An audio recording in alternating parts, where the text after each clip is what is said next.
말씀은 출애굽기 3장 10절에서 15절 말씀입니다. 나는 스스로 있는 자라 라는 제목으로 하나님 말씀 증거할 때에 하나님의 음성으로 들으시기 바랍니다. 사랑하는 성도 여러분, 한 주간 무탈하셨습니까?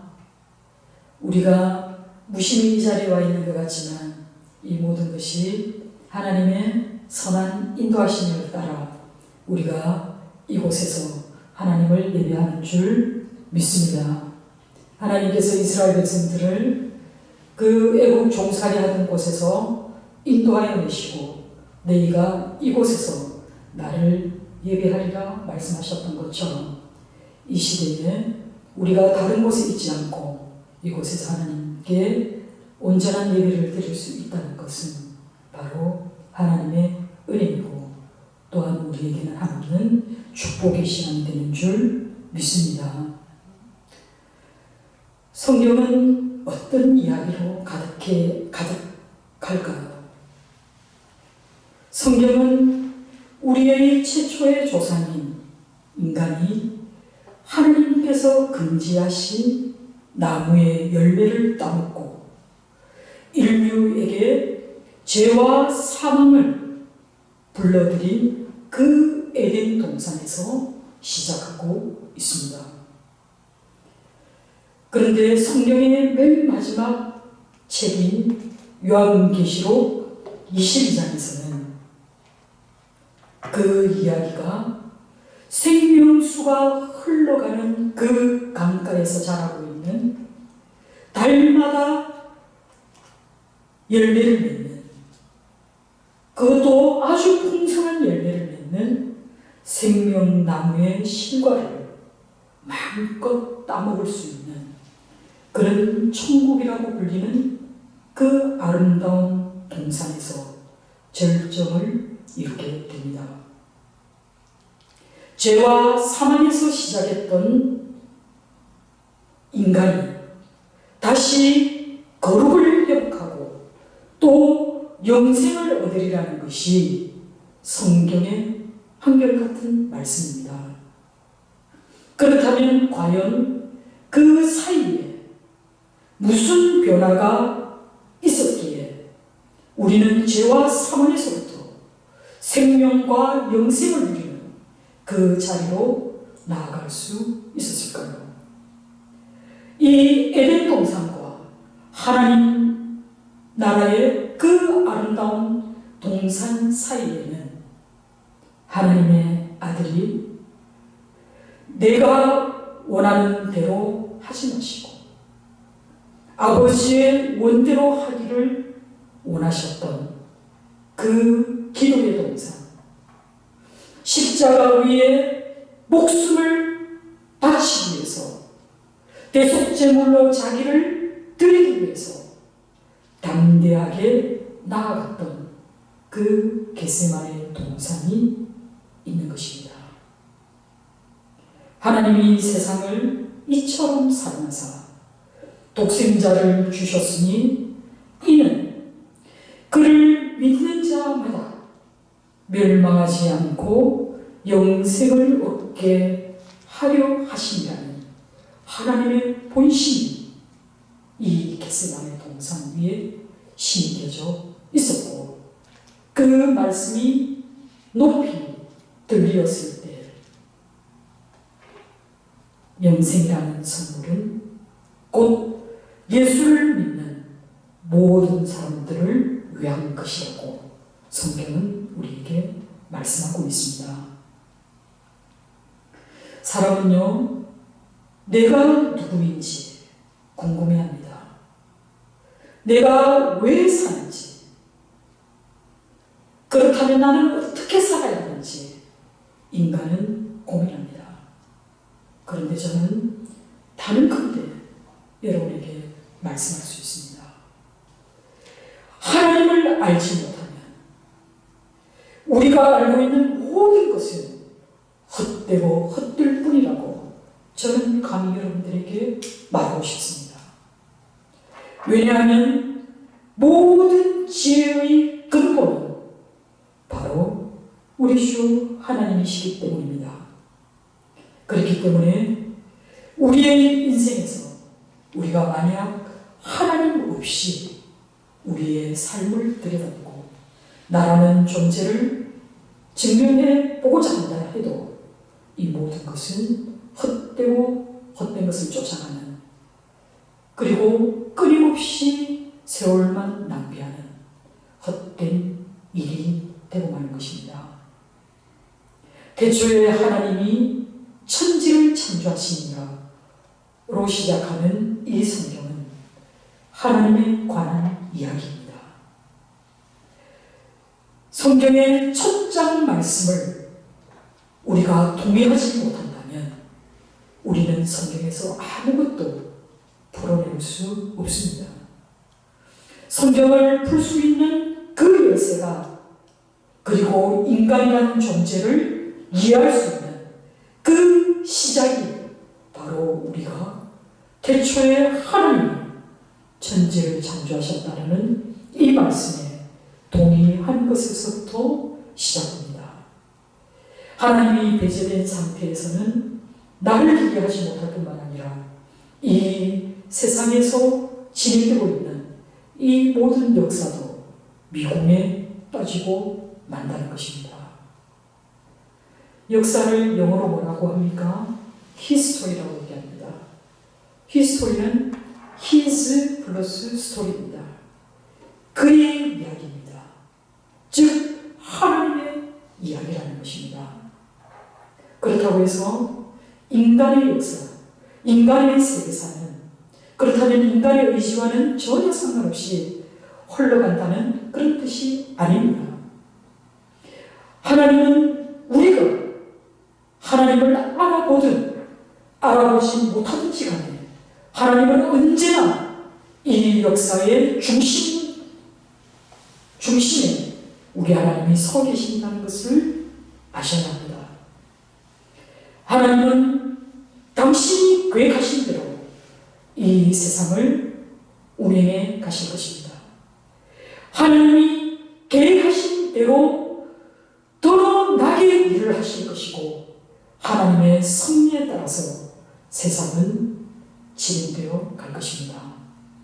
우리가 세상을 바라보면 도무지 이해되지 않는 이 모든 세상의 혼돈과 세상의 무질서함과 세상의 불의함조차도 우리 하나님께서 백일하에 드러내실 그 날이 반드시 올 것을 여러분은 믿으셔야 합니다.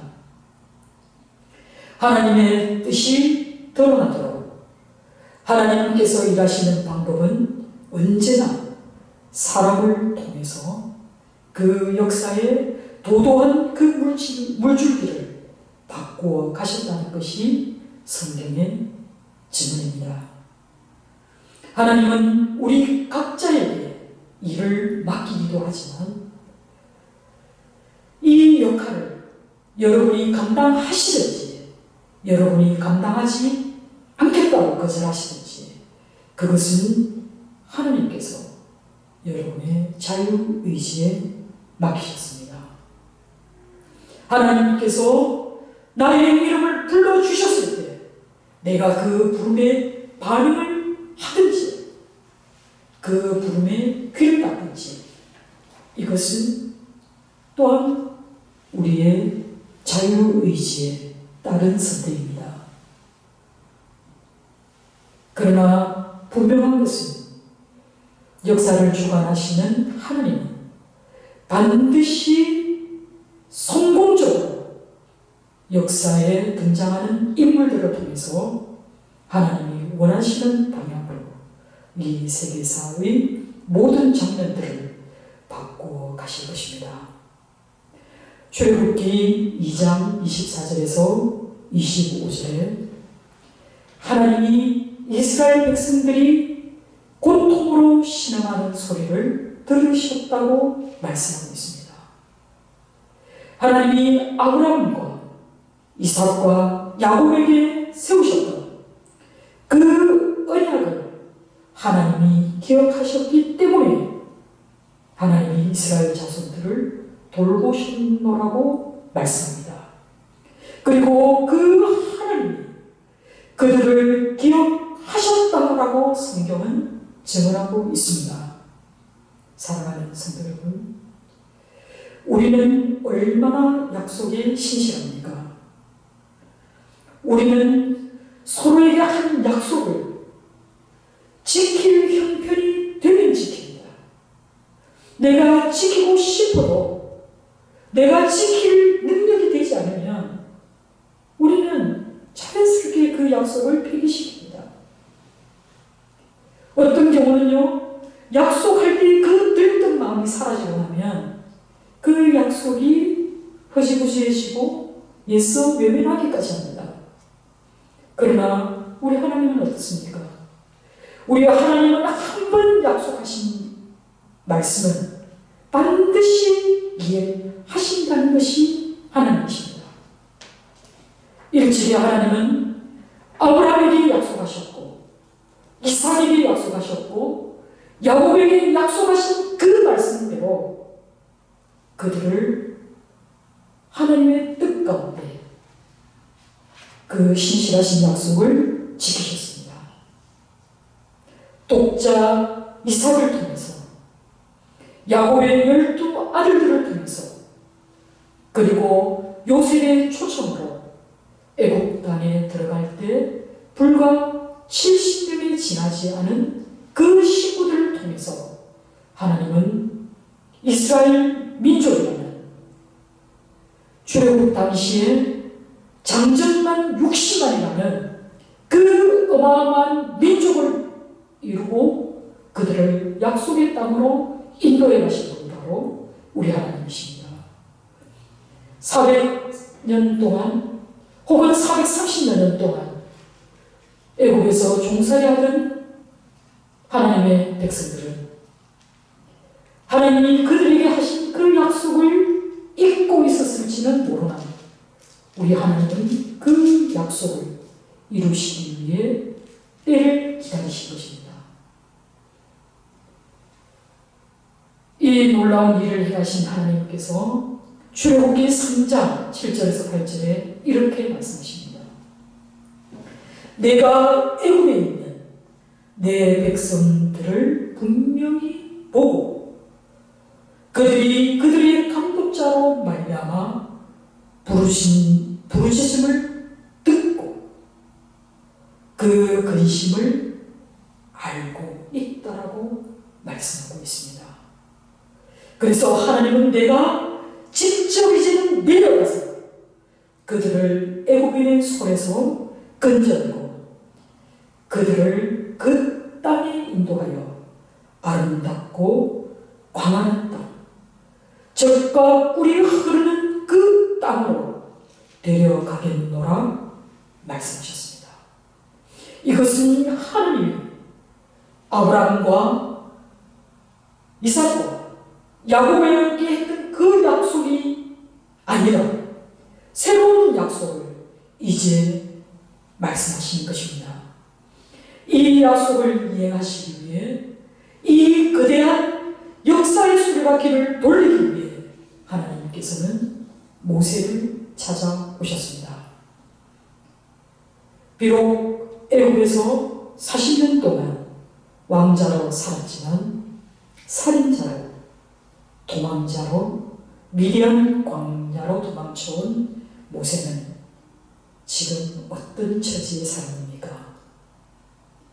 그는 미디안 광야로 도망온 40여 년의 세월을 그저 장인의 양떼나 돌보는 그런 목자로 살았다는 것입니다.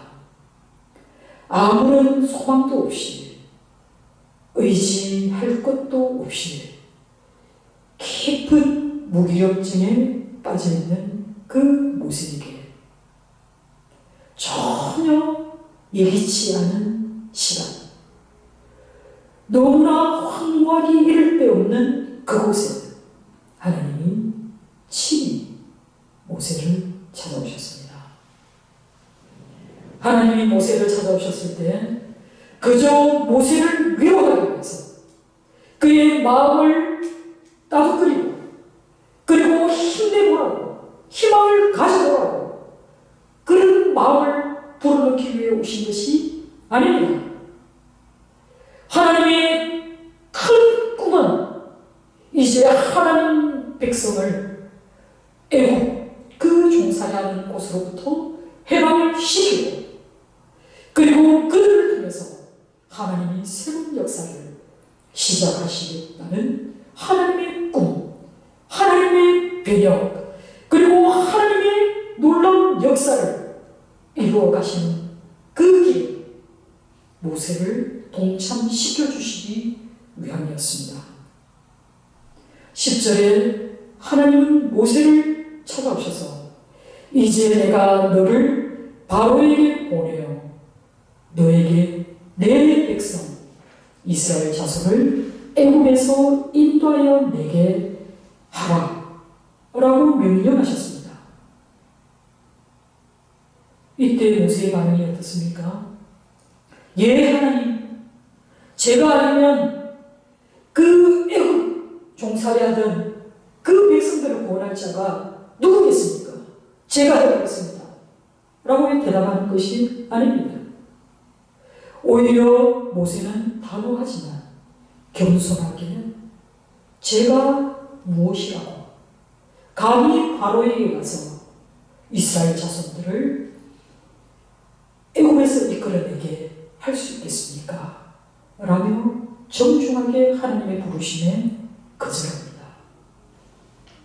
여러분, 정말 소망이 사라져버린 사람, 그의 마음에 열정이 사라져버린 사람, 그의 마음에 사랑의 뜨거운 감정이 사라져버린 사람에게는 세상은 그저 잿빛입니다. 그런 사람은 모든 빛깔을 잃어버린 것과 같은 모습이기에 그에게 소명이 주어졌다 한들 그가 갑자기 의지와 생기를 내뿜는 것이 아닙니다. 소명을 받는다는 것은요, 여러분 무엇이라 생각합니까? 그저 하나님의 부르심에 예 하나님 하고 대답하는 것이 소명에 대한 반응입니까? 소명은 말 그대로 그 모든 것으로부터 지금까지 내게 익숙한 모든 것을 내가 단호히 버리는 것입니다. 그리고 단호히 버리고 정말 눈에 보이지 않는, 그러나 그러면서도 정말 눈에 띄지 않는 불확실한 미래로 과감히 발을 내딛는 것입니다. 이것은 생명을 내어놓는,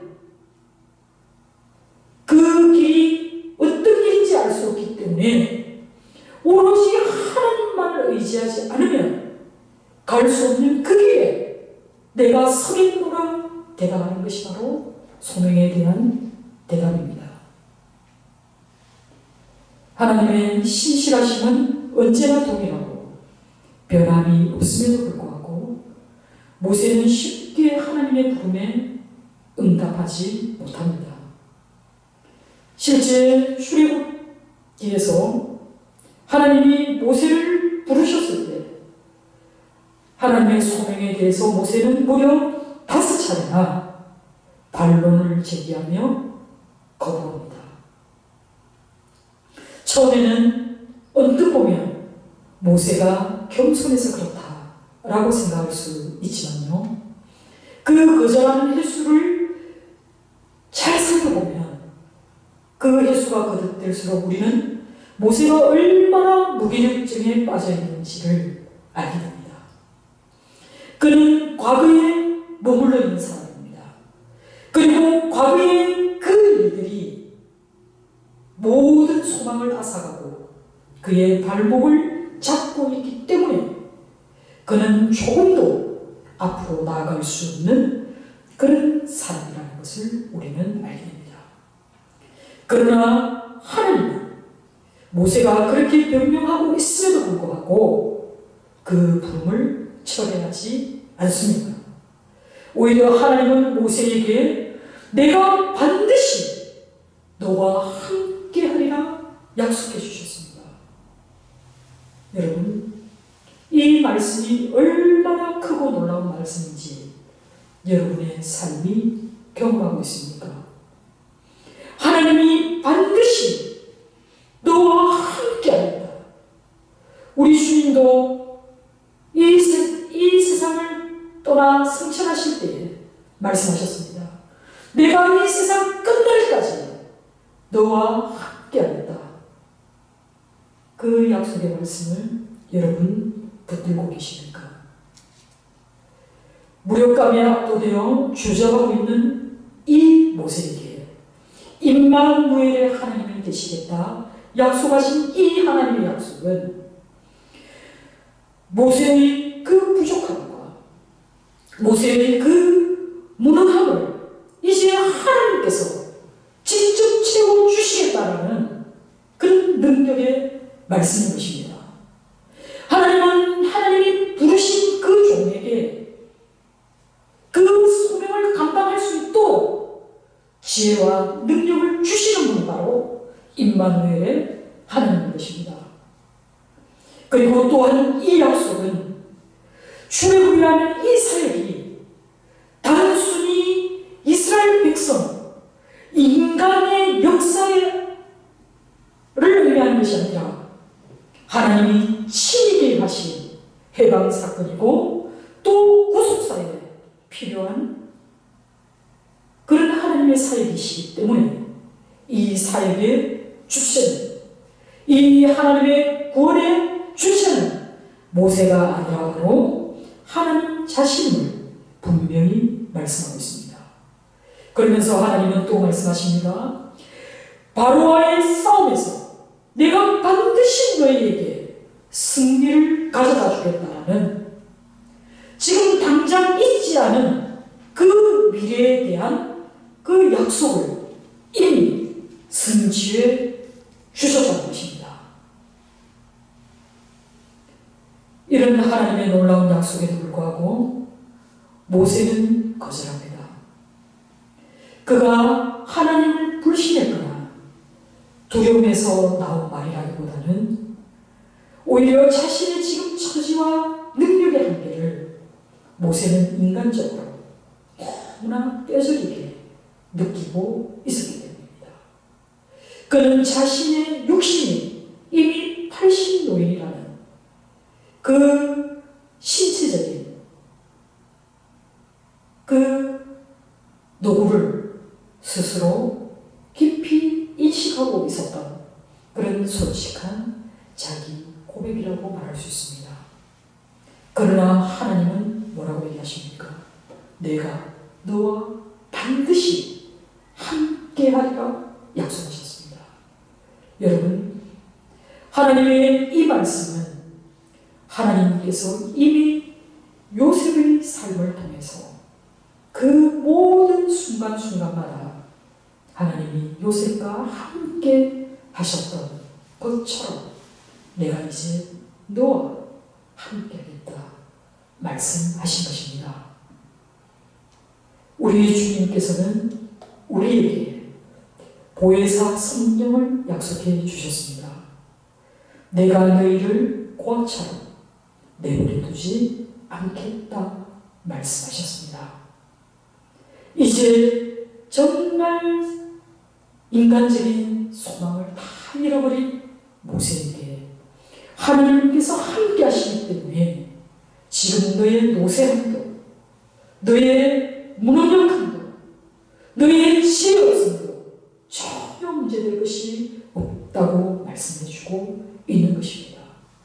그러면서 하나님은 모세의 자신감을 고치시켜주는 것이 목적이 아니라 내가 너와 함께 하겠다라는 이 약속의 말씀을 네가 붙들고 나아가라고 하나님은 말씀하는 것입니다. 그러면서 하나님은 이 구원 사역이 반드시 성공할 것에 대한 증표로 12절에 내가 이 백성을 애굽에서 이끌어낸 다음에 너희가 이 산에서 하나님을 예배하게 예배하게 될 것이라고 말씀하셨습니다.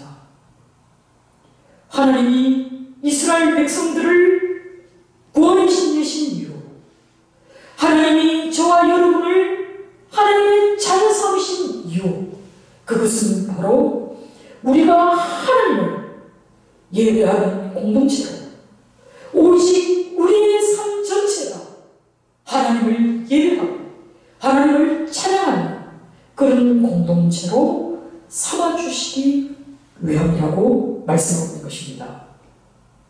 하나님께서 모세에게 소명을 주시는 이 상황에 하나님께서 더하신 이 약속은 그 약속을 믿고 나아가는 사람에게 요구되는 믿음인 것입니다.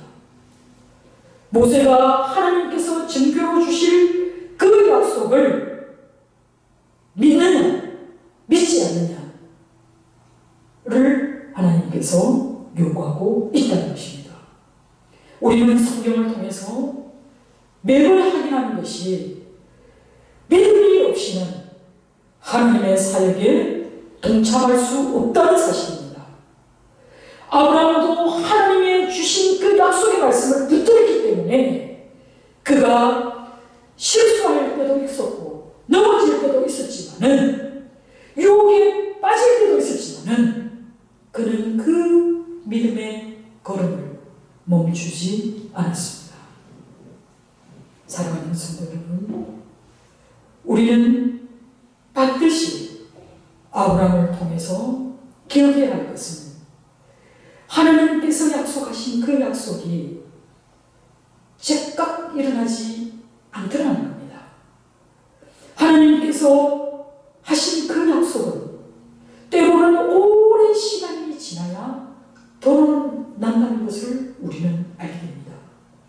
그것이 바로 아브라함을 하나님이 부르셨을 때 하나님은 그에게 너는 복의 권한이 될 것이다 약속하셨지만 그 약속은 오늘 우리가 그 약속의 성취자로 살아가고 있는 것입니다.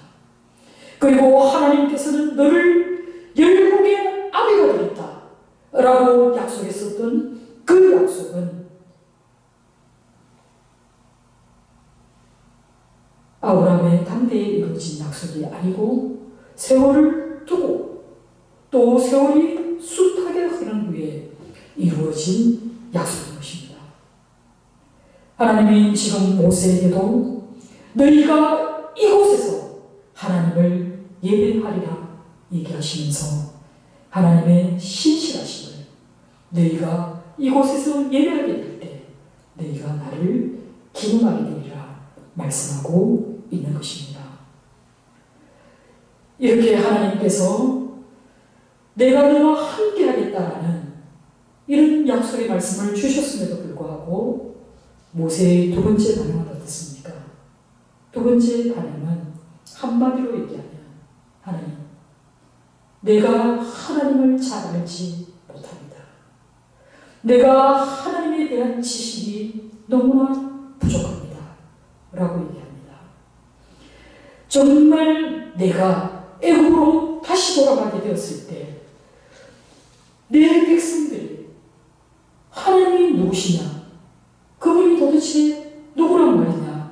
라고 물어본다면 그런 질문을 받게 됐을 때 내가 하나님을 뭐라 설명해야 될지 알지 못할 만큼 내가 하나님을 알지 못합니다. 라고 얘기합니다.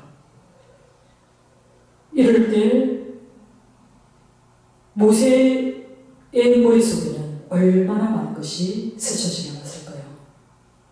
내가 하나님의 소명을 받고 나아갔지만 내가 하나님을 모르는데 그들에게 어떻게 신뢰를 할 수 있도록 혹은 확신을 줄 수 있을까? 라는 생각 때문에 모세는 오히려 하나님께 묻습니다.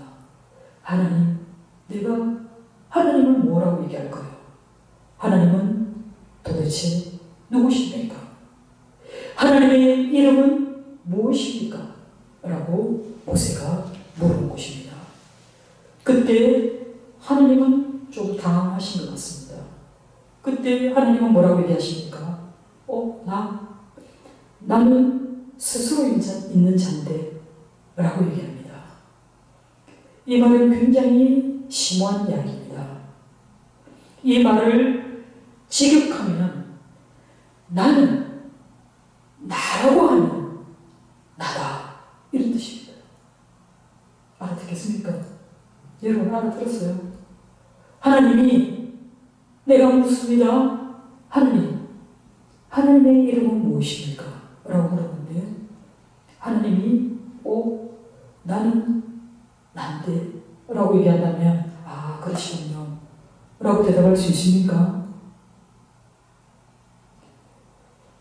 하나님은 왜 이렇게 대답하셨을까요? 하나님은 모세에게 답을 주신 걸까요? 아니면 거절하신 것일까요? 하나님의 이 대답 속에는 내가 나를 설명하기에는 인간이 가지고 있는 그 인식세계로는 내가 나를 설명할 수가 없는 그런 존재라는 것입니다. 너희가 나를 삶의 현장에서 역사의 그 순간순간에서 나를 경험할 뿐이지 너희들은 유한한 존재이기 때문에 너희는 나를 알지 못한다. 결국 이 말씀 속에는 하나님의 신비가 감춰져 있는 것입니다. 우리가 아무리 뛰어난 학식을 가지고 있고 아무리 깊은 통찰력을 갖고 있다 하더라도 우리는 우리의 이 좁은 머리로는 하나님을 담아낼 수 없습니다. 그러나 하나님의 뜻이 어디로 향하고 있는지는 우리는 분명히 알 수 있습니다. 사랑하는 성도 여러분, 성경은 하나님을 경외하는 것이 모든 지식의 근본이라고 말씀합니다. 그리고 선지자들은 하나님을 아는 지식이 부족한 것이 이스라엘의 가장 근본적인 문제라고 말하고 있습니다. 여호와를 아는 지식이 우리에게 충만해진다면 우리는 모든 문제를 해결할 수 있습니다. 그러나 세상 사람들은 하나님에 대한 지식을 알 필요도 없고 알고자 노력하지도 않습니다. 그렇기 때문에 인간사에서 일어나는 모든 역사는 끊임없이 되풀이되면서 또한 우리는 끊임없이 하나님으로부터 멀어진 것들을 선택하며 살아가고 있는 것입니다. 여호와를 아는 지식으로 충만할 때 하나님에 대한 지식이 부족하더라도 우리는 하나님이 주시는 그 지혜로 하나님이 주시는 그 능력으로 우리는 감당할 수 있습니다.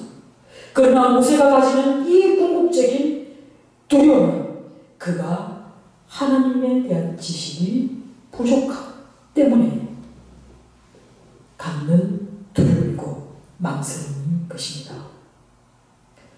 우리는 여기서요, 하나님은 자신의 이름을 여호와라고 이야기합니다. 그러면 우리는 한 가지 의문이 생깁니다.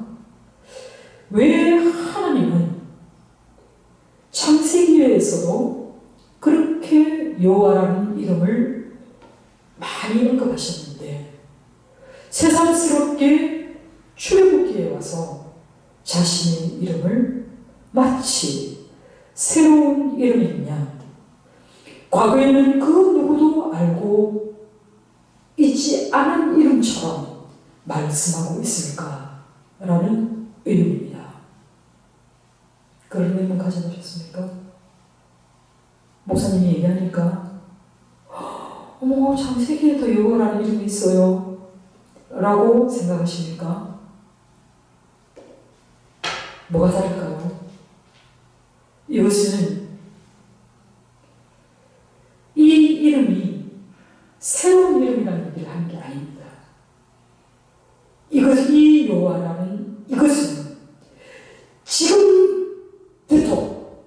이제 하나님께서 너희의 삶과 너희의 삶 가운데 긴밀하게 관계를 맺고 너희와 함께 하겠다는 그런 선포의 말씀인 것입니다. 지금까지 사용되어 왔던 그 여호와라는 이름에 이제 하나님께서 새로운 관계적인 의미를 부여하시겠다는 그런 의미인 것입니다. 성경에는요, 이미 계시된 말씀 중에서 이미 존재하고 있고 또 이미 알고 있는 그런 풍속 가운데에 오히려 하나님은 새로운 의미를 부여함으로써 새롭게 하신 것들이 있습니다. 가장 대표적인 것이 무엇입니까? 무지개입니다. 무지개는 뭡니까? 이미 있던 창조물이지만 이제 그 무지개에 하나님이 의미를 부여하셨기 때문에 그 무지개가 땅에서 하늘로 있는 다리처럼 놓여 있을 때 내가 다시는 너희에게 물로 심판하지 않을 것이라는 새로운 의미를 갖게 된 것입니다. 그리고 모세의 율법 가운데는 이미 정결한 짐승과 부정한 짐승에 대한 규례가 이제 나오게 될 것입니다. 그렇다면 이 규례가 없었습니까? 노아 시대에도 이런 기준이 있었습니다. 노아가 방주에 짐승들을 들일 때 정결한 짐승, 부정한 짐승들을 구별하여 넣었습니다.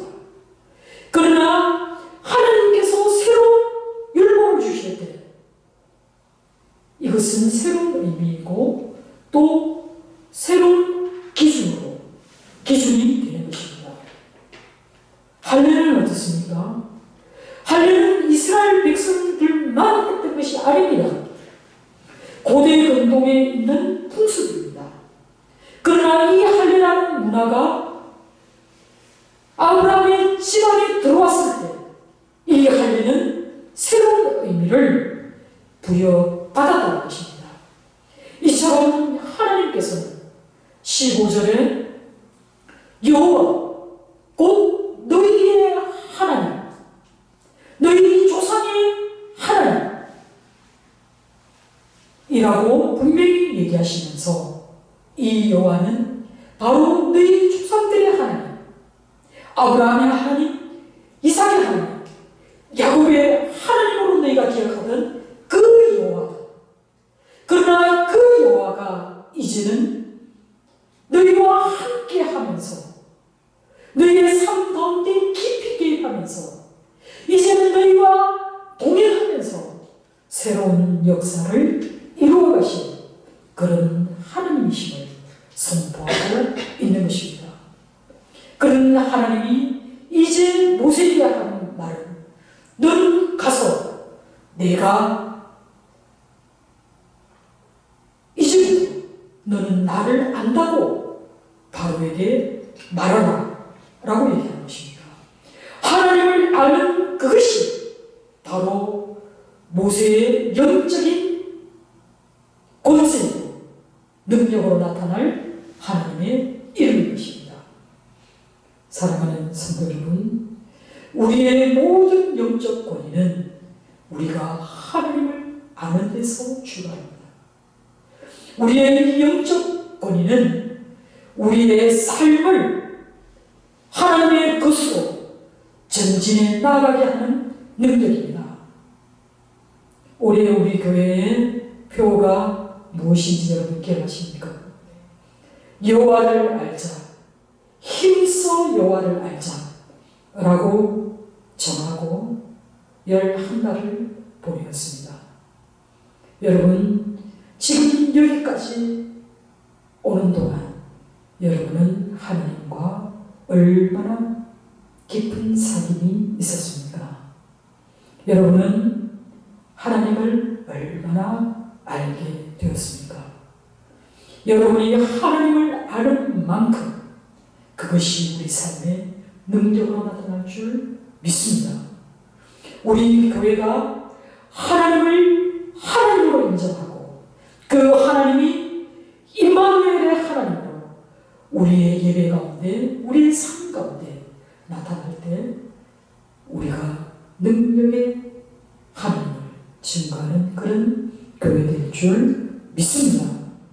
사랑하는 성도 여러분, 하나님을 아는 지식은 우리의 유일한 영적 권위가 될 뿐만 아니라 마음의 할례를 받은 우리가 일평생 추구해야 할 경건임을 명심하시기 바랍니다. 시편의 말씀의 시작은 복 있는 사람은 이라고 시작합니다. 그 복 있는 사람은 어떤 사람입니까? 그는 하나님의 말씀을 주야로 묵상하는 자들입니다. 우리가 늘 하나님의 말씀을 가까이 하면서 모세의 삶 가운데 친히 찾아오신 그 하나님이 우리를 불러 자녀 삼아주신 그 하나님이심을 믿으시기 바랍니다. 그 하나님이 우리의 삶 가운데 약속하신 그 모든 약속을 이루시기 위해 우리를 사용하신다는 것을 기억하시기 바랍니다. 하나님이 내 이름을 불러주셨을 때 내가 그 소명에 나아갈 때 나는 내 생명을 하나님께 드리고자 다짐하며 나아가는 길이라는 것을 반드시 명심하시기 바랍니다. 내가 하나님을 온전히 기쁘시게 할 때 하나님은 말할 수 없는 그 영광으로 우리를 높은 곳으로 인도해 주실 줄 믿습니다. 그 하나님을 경험하며 일평생 하나님과 동행하는 저와 여러분 되시기를 간절히 주님의 이름으로 축원합니다.